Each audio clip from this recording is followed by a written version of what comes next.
Hello everyone, my name is Steve Grove and I'm the director of the News Lab at Google, and it is my pleasure to welcome you to a YouTube interview with the President of the United States. Mr. President, thanks for having us here today. Great to see you, Steve. Thanks. We're really excited for this interview today. I should tell our viewers just what a YouTube interview is. Right. We've invited 3 top YouTube creators here to the White House today.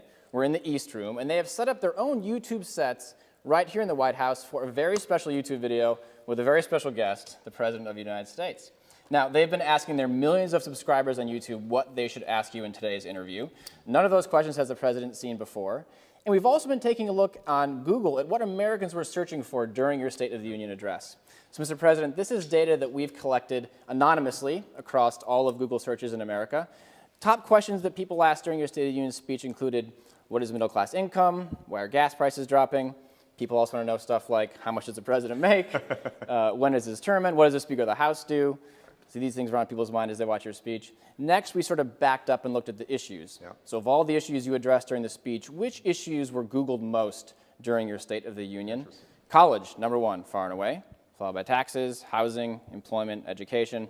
Finally, Mr. President, you might be curious, what was the most asked question on Google during the first 10 minutes or so of your State of the Union? Right.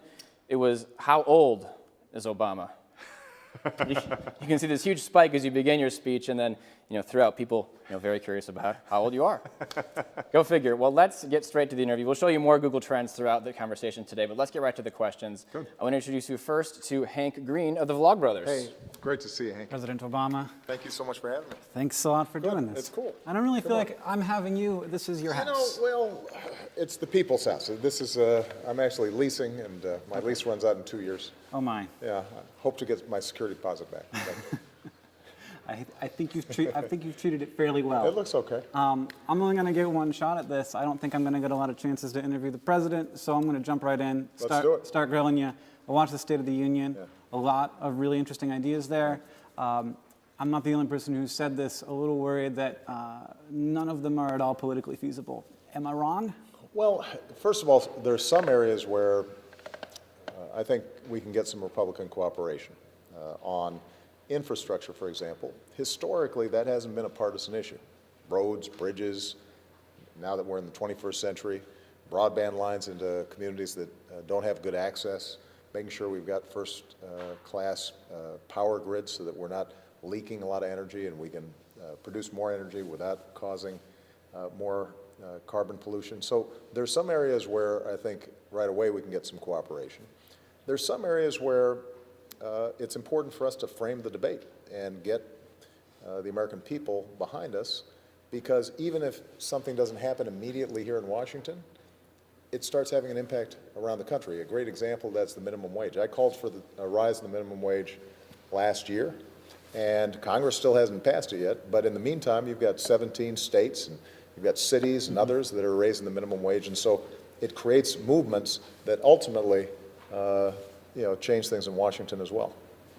So you used the phrase middle-class economics in the speech, which I think is an idea that we needed a phrase for. Right. But when I first told people I was going to be able to come talk to you, a lot of them expressed that they felt like the government was never going to have their interests at heart because the government existed to protect the interests of corporations and business. And the thing that they use as like the prime example of this is taking former leaders of industry and putting them in positions where they're regulating the industries they used to be in charge of. Right. Is that a legitimate concern, and do you understand where those people are coming from? Look, I understand people's skepticism and cynicism. On the other hand, think about a bunch of stuff that government does do. I mean, since I've been in office, we've been able to take away money that was being siphoned off by banks in the student loan program, and billions of dollars are now suddenly going directly to students to make it easier for them to finance their student loans. Simple stuff that we often take for granted, like Social Security or Medicare for, in the case of many of your viewers, their grandparents. Mm-hmm. That's a government program that helps a lot of people. And so, what is true is that too often lobbyists and special interests are able to block efforts to make the system fair and to make it work better. But our history shows that when people get involved, when they get engaged, when they vote, that in fact change happens. It doesn't always happen 100%, it doesn't always happen immediately, but it happens. So we're going to jump around a lot here Sure. because I have a lot of topics. I understand. I don't have a lot of. It's That's just okay. crazy that I have to do this. I'm going to keep my my answers as short as I possible. appreciate you All doing right, that. I'll try to zip through it. So I feel like whenever a new weapons technology is developed, we spend 5 or 10 years sort of coming to understand the full implications of that new technology. And sometimes we look back at those initial years of its use as like we maybe misused or overused that technology. Are you at all worried that your administration is going to be seen as a time when drone strikes were a technology like we see as over or misused? Well, you know, basically drone technology came into its own right when I first came into office. We have tried to put a series of constraints on how it's used, but understand that our goal has always been, how do we target very specific terrorists who are proven to be trying to kill us, or more frequently kill innocent Muslims in their home countries? And how do we do that with as little damage to the surrounding communities and innocent people as possible? You know, part of what is really tough for me as Commander-in-Chief is the fact that any kind of war is damaging. Any kind of war results in casualties. And in fact, the sort of damage that may have taken place with a drone strike is always significantly less than if I ordered a raid into a village where a high-value terrorist target was. So you take the bin Laden operation in Pakistan, for example. Probably as successful and as effective operation as we could have imagined. Well, you know, there were some people killed in that operation. And the truth of the matter is that anytime we're going after terrorists who are embedded in communities, there are dangers there. But I think it's entirely legitimate to say that as new technologies develop, we have to make sure that we step back and say, do we have a legal framework and a set of controls on it? Because I think what people worry about is that it's a little more antiseptic than when we send troops in, that it may seem as if there's no cost to it. And we've tried to do that, and I think there have been some lessons learned, and occasionally there have been mistakes that have been made, and you know, nobody grieves over that more than I do, but it's something that we take very seriously, and I would argue that today's technologies can enable us to defend ourselves, causing less damage to those communities than in the past. Sort of along those lines, there's a lot of bad things happening in the world, but I feel like none more so than the kind of generations-long oppression and even genocide that's been happening in North Korea. We recently, you know, implemented new sanctions against North Korea because of a cyber attack against us. And that was obviously a problematic cyber attack, but no one was physically hurt. Right.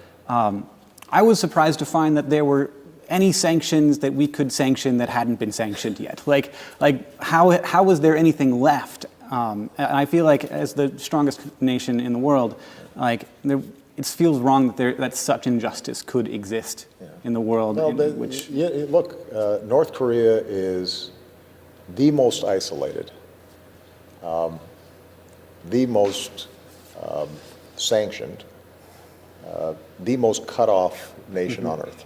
And the kind of authoritarianism that exists there, you almost can't duplicate anywhere else. It's brutal and it's oppressive, and as a consequence, the country can't really even feed its own people. There aren't that many sanctions left. I mean, we keep on trying to ratchet it up a little bit higher. Over time, you will see a regime like this collapse.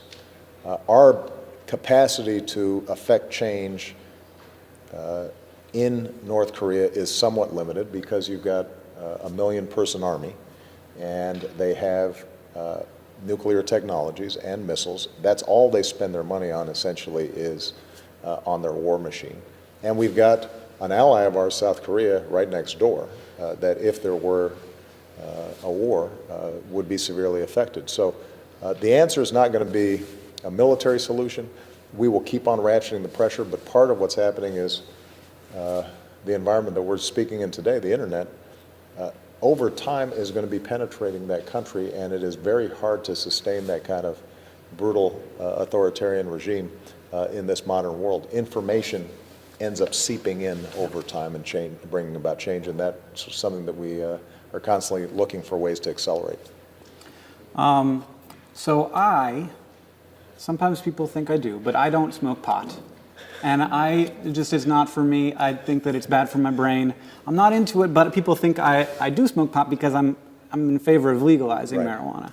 And we're in a really weird place with marijuana right now. Like it's illegal in some places, but it's illegal everywhere, but in some places it's kind of okay. But if the state thinks it's not okay, then let's throw those people in jail. I feel like it leads to excessive incarceration, especially among minorities. And in places where it's been legalized, everything's doing okay. Yeah. How do we move forward out of this legal gray area weirdness? Well, what you're seeing now is Colorado, Washington, through state referendum, they're experimenting with legal marijuana.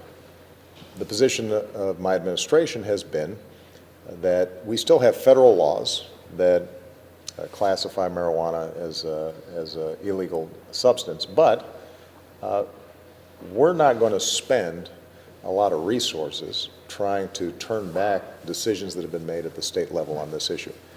My suspicion is that you're going to see other states start looking at this. What I am doing at the federal level is asking my Department of Justice just to examine generally how we are treating nonviolent drug offenders. Because I think you're right.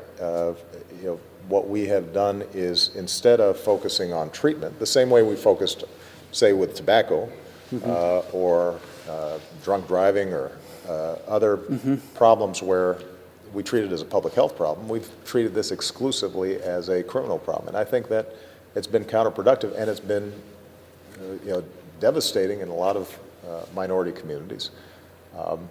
It presents the possibility, at least, of unequal application of the law, and that has to be changed. Now, the good news is that we're starting to get some interest among Republicans as well as Democrats in reforming the criminal justice system. We've been able to initiate some changes administratively, and last year you had the first time in 40 years where the crime rate and the incarceration rate went down at the same time. I hope we can continue with those trends because there's just a smarter way of dealing with these issues. All right. Well, we're almost out of time here, but I have brought a little something for you. What do you got? I'd like you to sign. So this is a picture of me holding a receipt from my pharmacy. I have a chronic condition. That's a very fetching picture. Well, thank you. And it's expensive to manage, but before I had insurance, I could not take this medication. It's about $1,100 a month, and that is a receipt showing it being $5 a month. So Obamacare has worked for me. Obamacare has worked, so and thanks for that makes me feel good. Hank, your story is the story of so many people around the country. You've been managing a chronic disease, so you, I think, are probably more attuned to the dangers of not having health insurance. Yeah. A lot of young people who are your viewers, they don't have a chronic disease, so they think, why do I need it? Until something happens. And I hope that people have started to become aware, now that we've got a year under our belt. Overwhelming majorities of people are satisfied when they get coverage through Obamacare, the Affordable Care Act. It typically costs less than your cell phone bill or your cable bill. It gives you peace of mind. And I want to encourage everybody who hasn't at least looked at it to go to healthcare.gov. As you know, we had some bad hiccups initially in terms of the website, but now the website works really well. It does. And it's really fast, and there's no wait. So everybody who's watching, make sure that you try it out. Keep watching the live stream, though, but then afterward, maybe go look at it.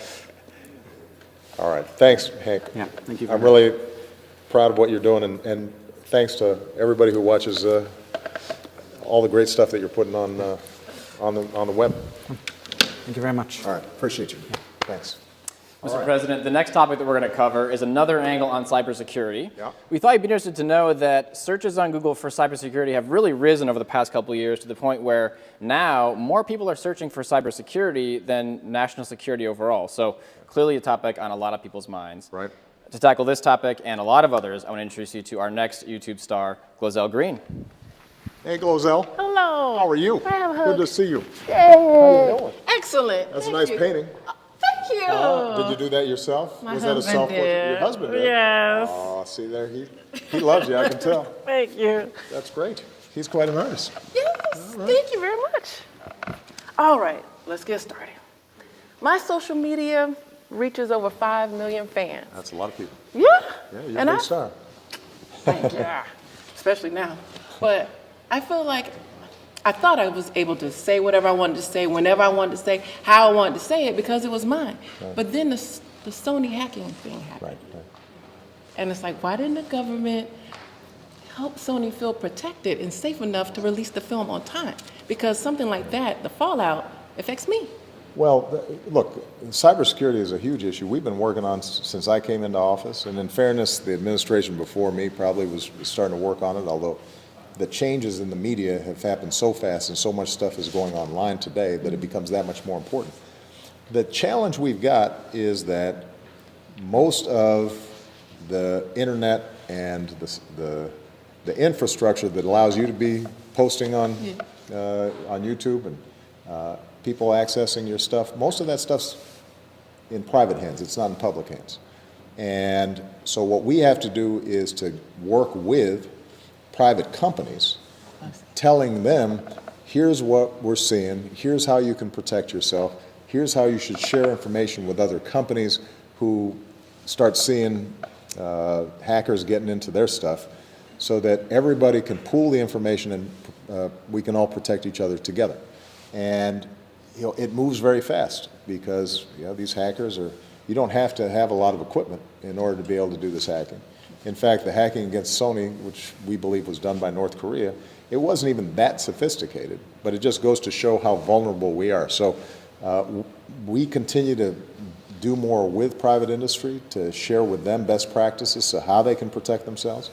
It's sort of like with your own ATM machine or ATM card or your passcode, your passwords, your personal privacy. There's certain things you can do to make yourself more protected. So we're sharing that information with them. But what we're also asking Congress to do is pass a law that would give us more tools to fight against this in the future. And I'm confident that this is something that we can actually get some good bipartisan support for. So you're going to be all right. People are going to still be able to watch your show. I promise. Okay. Okay. I have 3 family members who are in the law enforcement. And my husband, who painted that, yes, he's retired from the Air Force. Well, we're grateful for his service. You tell him thank you. I will do that. Okay. However, he's mad at me right now because I cut all the hoods off his hoodies.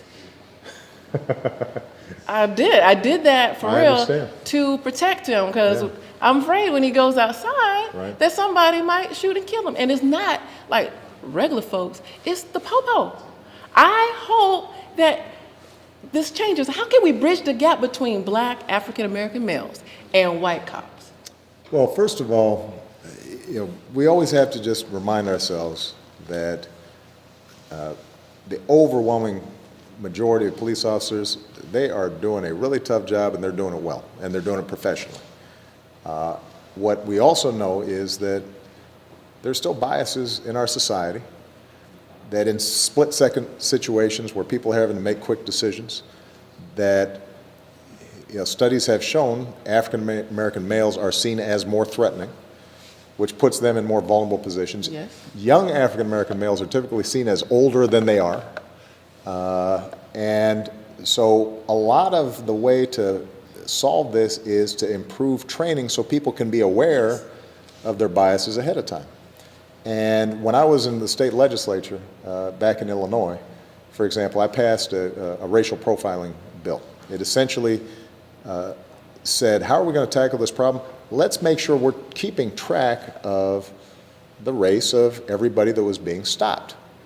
And just by the small fix of keeping track, suddenly each cop, when they were about to make a traffic stop, they had to think, okay, am I stopping this person because I should be stopping them, or is some bias at work? And just that kind of mindfulness about it ended up resulting in better data, better policing, more trust by the communities that are affected, and we can do some of that same stuff and use those same tools. I've put together a task force with police and community activists, including some of the young people who were actively involved in the Ferguson protests, to make sure that we come up with what are the best training practices, what are the best tools, more body cameras on police officers so that they know they're being watched and how they're operating. And we're going to take some of those recommendations, and we're going to put federal muscle behind them to see if we can make sure that communities all across the country are implementing. Thank you. There you go. Well, you know, it's something that I think everybody, not just African Americans or Latinos, but everybody should be concerned about, because you get better policing when communities have confidence that the police are protecting and serving all people and not in any way showing bias. And that's something that we should all have an interest in. Amen to that. There you go. Okay. Okay. I grew up in Florida. Yeah. And I have a lot of friends, close friends, who are Cuban Americans. Right. And I've heard the stories of their families escaping. Right. And some of them didn't even make it to come to the United States for a better life, to get away from the Castros. Right. Okay. I mean, the guy puts Dick in dictatorship. So I'm trying to understand how do you justify dealing with the Castros? Well, here's what's happened. We've had the same policy since I was born, which was we were going to have an embargo, we were going to cut off all contact, all communication, and nothing changed. And, you know, I've said this before, when you do something over and over again for 50 years and it doesn't work, it's time to try something new. And we started off initially by allowing more travel to Cuba by Cuban Americans to visit their family, sending more money back to their family members to help them back in Cuba. We've been doing that for the last 4 or so years. And it turns out it's been helpful to the people in Cuba. They have more contact with their family. It gives them more hope. Now what we're saying is that by normalizing relations, we're going to be able to still put pressure on the Cuban government, but also what happens now is you've got more visitors to Cuba. You start getting telecommunications into Cuba. You start getting the internet into Cuba. People's minds begin to change. There's more transparency about what's going on. And over time, what you're going to see gradually is a shift, because not everybody in Cuba is able to escape to the United States. And the goal ultimately is to make sure that there's freedom in Cuba, not just for the folks who have left. This is dependent on the Supreme Court ruling, but do you think that same-sex marriage will be legalized in all of the United States during the time that you're in office? And what can you do to push that along? Well, we've done a lot, obviously, to push it along. You know, I announced my belief that same-sex marriage should be legal, that people should be treated the same. We argued against, as an administration before the Supreme Court, we argued against the Defense of Marriage Act that was treating married couples, same-sex couples, differently in terms of federal benefits. The Supreme Court now is going to be taking on a case. My hope is that they go ahead and recognize what I think the majority of people in America now recognize, which is two people who love each other and are treating each other with respect and aren't bothering anybody else. Why would the law treat them differently? Why? Why? I mean, why? There's no good reason for it. And so as a consequence, I think that I'm hopeful the Supreme Court comes to the right decision, but I will tell you, people's hearts have opened up on this issue. I think people know that treating folks unfairly, even if you disagree with their lifestyle choice, the fact of the matter is they're not bothering you. Let them live their lives, and under the law, they should be treated equally. And as far as me personally, just to see all the loving gay and lesbian couples that I know who are great parents and great partners, the idea that we would not treat them like the brothers and sisters that they are, that doesn't make any sense to me. Yes, thank you. You're welcome. Okay. You're almost done with me and and your time as president. Yeah. With the time left, what would you hope your legacy is? Well, we saved an economy that was on the brink of depression. We've created 11 million new jobs. We've doubled clean energy. We've reduced pollution. We've made sure that more young people can go to college. We have given now, so far, 10 million people health insurance that didn't have it before, and that's going to grow over time. We have ended 2 wars in a responsible way, but we still have challenges. Every day I wake up and I ask myself, in particular, how can I make sure that folks who are working hard can not just survive, but how can they thrive? How can they get ahead? And so in the State of the Union that I just gave, we talked about how can we provide more help for young families with child care. Huge burden on a lot of people. How can we make sure that college is more affordable? And what I want to do is make sure that the first 2 years of community colleges are free, so that young people can have confidence that if they go and try to get more skills, that they're not going to be paying through the nose in terms of a lifetime of debt. I want to make sure that we're doing more to raise the minimum wage and providing paid sick leave. So there's a lot of basic stuff that we can do that would ensure the economy goes strong, but more importantly, that everybody benefits from a strong economy. And that's going to be my focus over the next 2 years. And once I'm done, then I'll look back and I'll see what the legacy is. But hopefully it'll be one in which I'm making sure that everybody in this country can succeed. Okay, my mama said whenever you go to somebody's house, you have to give them something. Oh, Don't come okay. empty-handed. All right. So I have green lipsticks, one for Yes. your first wife. My first I wife? mean, Do you know something I don't? for the One first for the lady, first lady. and the first children. And the first, I'm teasing. All right, I'm just gonna put these. I'll keep Okay, these here. let me just take a look at these, though. It's They are green. very, yeah. I mean, it is impressive stuff. I'm gonna see how it looks. I'm gonna ask Michelle to try it on maybe tonight. Yeah, okay. All right, thank you. All right, thank you so much. Yes. Well, thank you. You didn't get some green lipstick on my Well, I'm not coat, gonna. though. Well, no. All right, thank you. All right, Mr. President. All right. So the next issue that we're going to tackle is education, Yeah. something you talked a lot about in your State of the Union.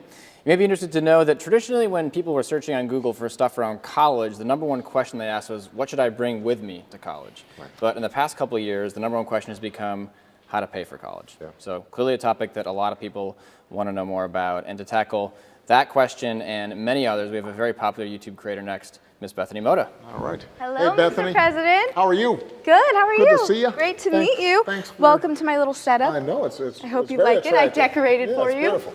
Thank Beautiful. you. Now, who's the baby over there? That is my niece. These Yeah, are all what's my her- what's her pictures. name? Her name is Marin. Tell Marin I said hey. I will. Okay. All right, so I'm very excited to hear your answer, so I'm just going to dive into the questions. Let's go. So my first question for you is regarding education. Yes. I'm 19 years old. A lot of my friends are the same age as me, as well as my online audience. Right. And a lot of them are now going to college or are already in college. So my question for you is, what do you think is the best long-term plan for making education as a whole more affordable for students? Well, a couple of things. First of all, college remains the best investment you can make. If you want to do anything right now in this 21st century economy, you're going to be measured by how much knowledge you have and how adaptable you are to changing circumstances. In college, it's not just that it gives you a particular skill, but it also teaches you how to learn for your whole life. Right. And so it's the key to the future. One of the things that we've done is to make sure that more young people have access to Pell Grants. More people have access to student loans that are lower interest rate. Now I've proposed to make community colleges free for the first 2 years, and that's a good option for a lot of young people. they're four-year colleges, but a lot of times you can go to a community college for your first 2 years and then transfer your credits and go to a four-year college, but you've already gotten your first 2 years free. And we know that it's already working in places like Tennessee. We want to take that all across the country. And then what we've done is we've also said once you get out, if you've got some debt, then we want to be able to cap how much you pay back to 10% of your income, so that if you decide to become a teacher or a social worker or some helping profession that doesn't pay a lot, you don't feel like, well, I can't do that job because my debt burden is going to be too high. But the single most important thing for your viewers is, number one, you'll be able to figure out a way to pay for college, but you've got to be a smart shopper.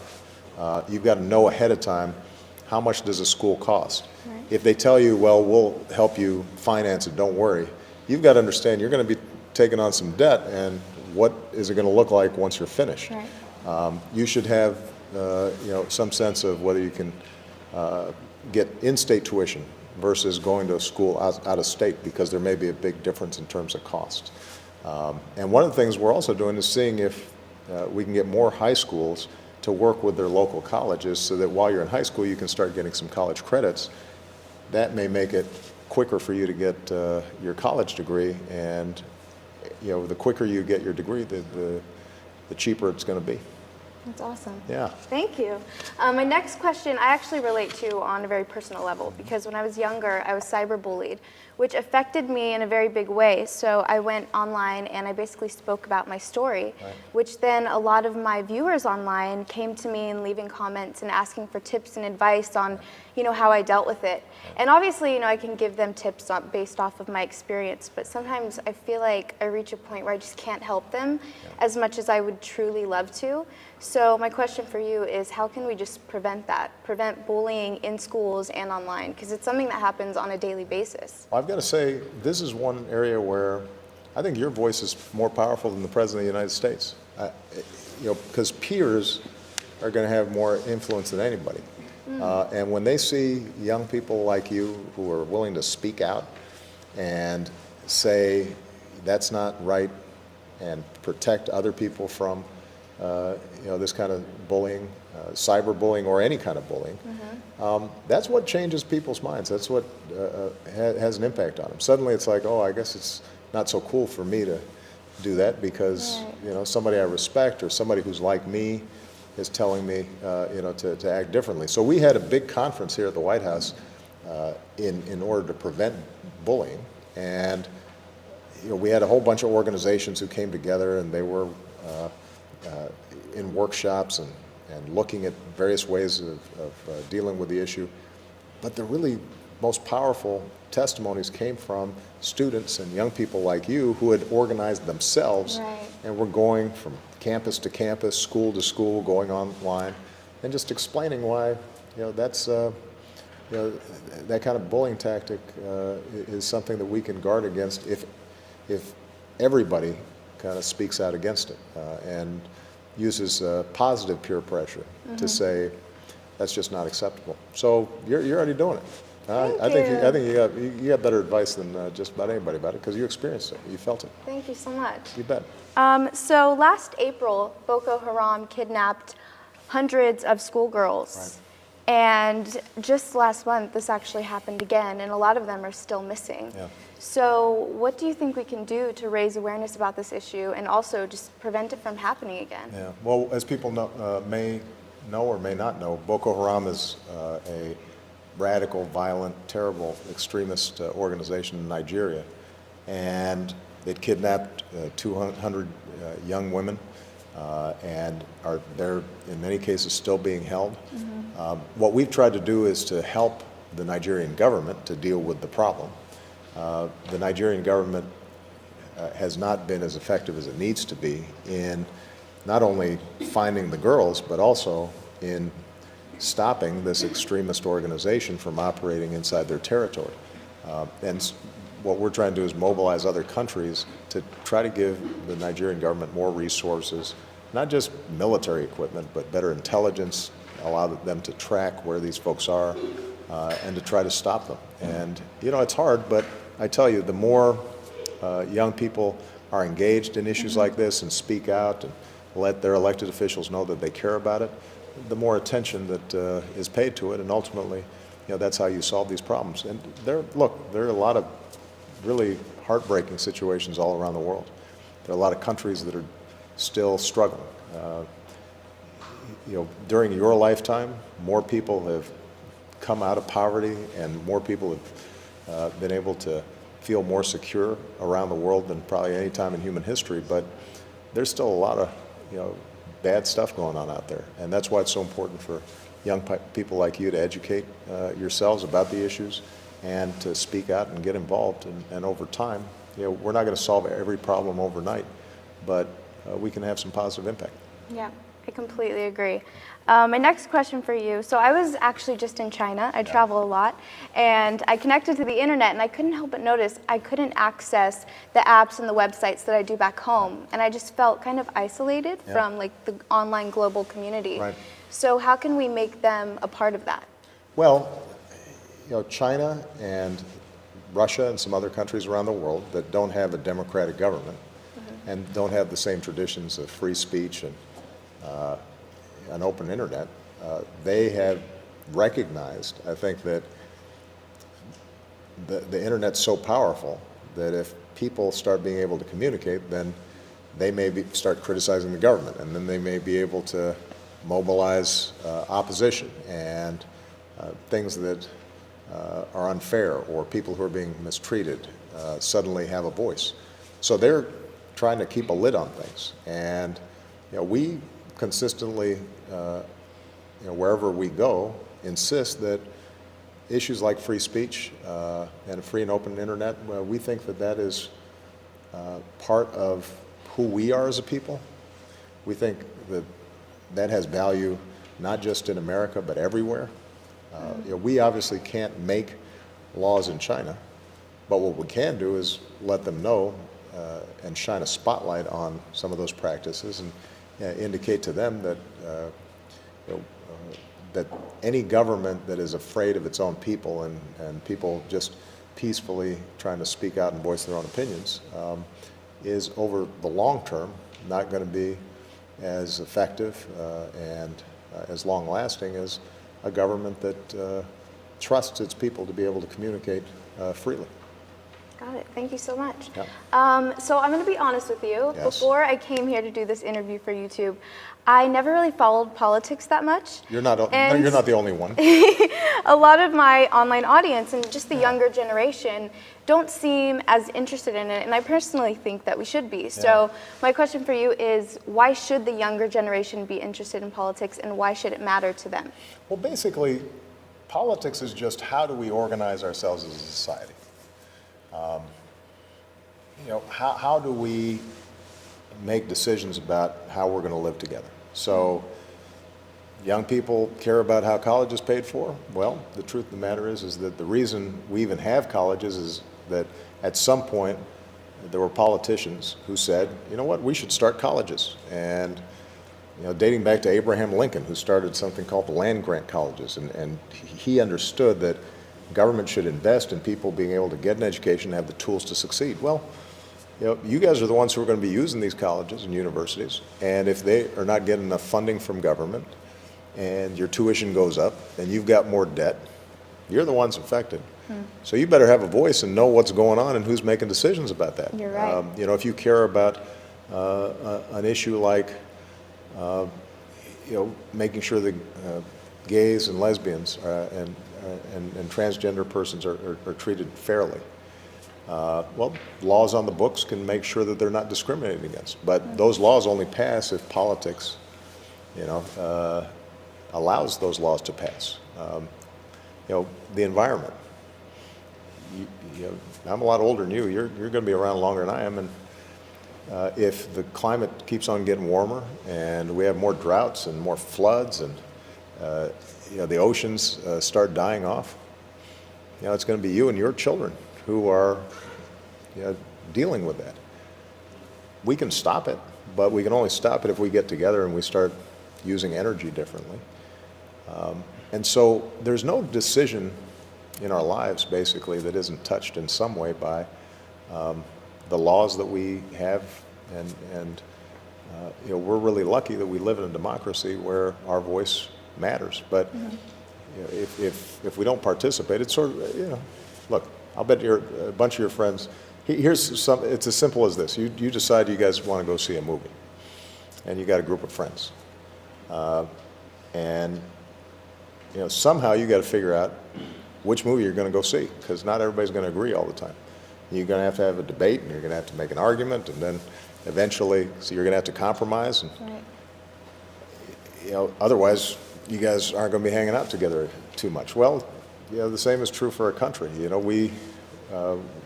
We've got to make decisions about which direction we're going to go in, what we're going to be doing, how we're going to spend our money, how we're going to treat each other.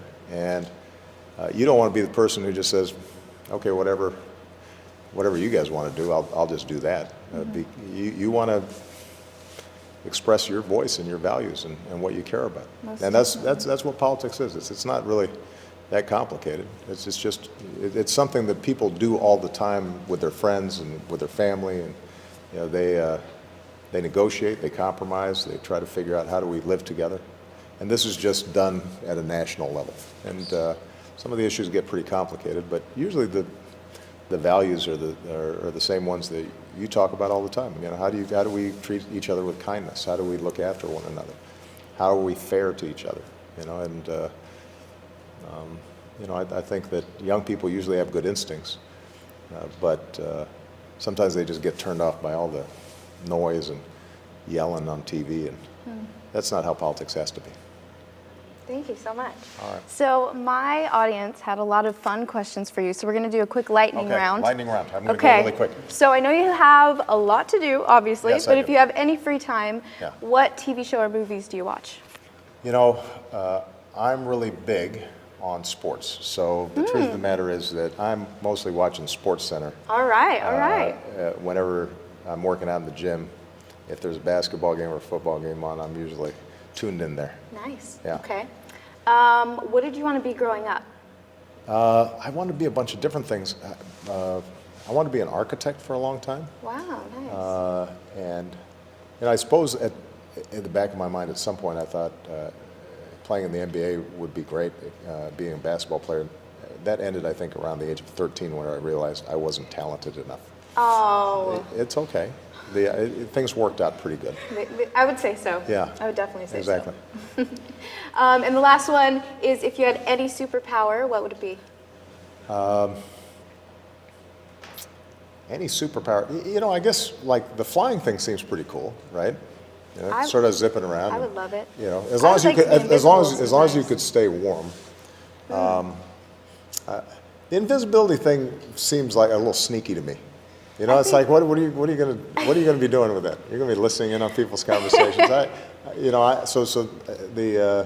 guess the flying thing.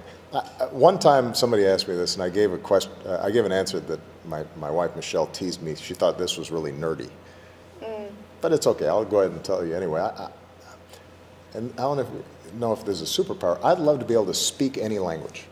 I would love, That's like actually amazing. anybody I met anywhere in the world, I could just talk in their language. That to me, that would be really cool. That. Isn't I that would a cool love one? that too. Yeah, but I don't That's a think good one. I don't think it'd make a really good movie. It's not that exciting. It's a really good one, though. But I've never heard that one See? before. All right, there you go. Actually, one more question Yes. for you. Can you take a selfie with me? Let's do it. All Come on. right. I- GloZell Hank, get in You here. guys gonna get in here? All right. Group selfie. All right. Come on. All Okay, right, ready? Everybody ready? All right. Oh, wait. Wait, Hank, I can't really see you. I'm in there. Got it. Okay, my knees are a little. Can you swing me out? Mr. President, thank you so much for this YouTube interview. We had a lot of That fun was with great. it today. No, thank you so much, and I'm so proud of what you guys are doing Thank because you. this is the power of what the internet's all about. You can create content, and there's not all these barriers to entry, and suddenly you get millions of people who are listening to you and in a conversation with you, and it's a great treat for me because. More and more, there are audiences that get turned off by the traditional, news shows or the traditional debates, and so for me to be able to reach your audiences and just hopefully give them a sense of that what we do here in Washington what government does actually matters. It makes a difference in their lives. I hope it's been useful. All right? Yes, Thank you So so good much. luck. Thank you. We're very proud of you. All right. Thank You you. take Just care tell of our yourself. viewers, if you You missed too. the first part of the interview or you Thank want to watch you. it again, just go to youtube.com/White House. Thanks, everybody. Goodbye. Okay.